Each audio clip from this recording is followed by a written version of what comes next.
So sijaona siku nyingi.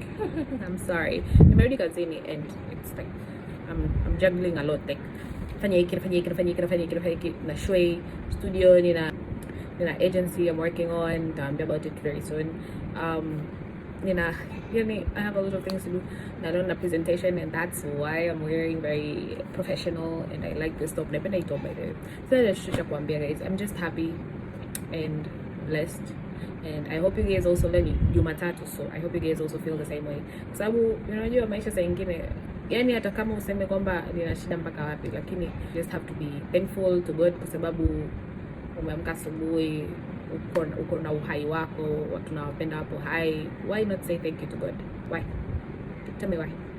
So I'm just thankful, and hata kama there are things that napitia behind the scenes, I'm still thankful kwa sababu mpaka hapa nilipo, it's not by my power or my mother's or my parents or my young sisters or anyone, but God, and God only.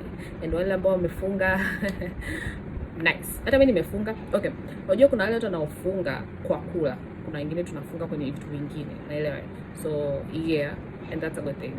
Please don't pressurize people. Ah, hujafunga unakula. No, please stop doing that to us kwa sababu peer pressure is bad. Peer pressure is bad, okay?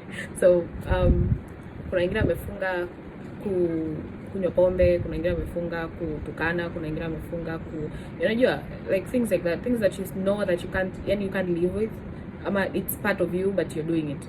You're not doing it for 40 days. That's what kufunga is in my, like kila mtu ana believe yake, so msinikujie in comments, kila mtu ana believe yake, but that's how I see it. Like kufunga doesn't mean umefunga kula, unaweza kufunga vitu vingine as well.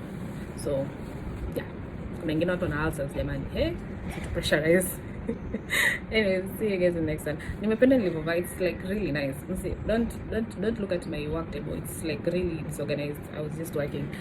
So acha kuambia, just nataka tu kuonyesha nilivovaa and tell you guys always be thankful, and also msitujudge watu ambao hatujafunga kula. Tunakula kawaida, it's just, you know, tumefunga vitu vingine, you know? Yeah. See you in the next time guys. Bye.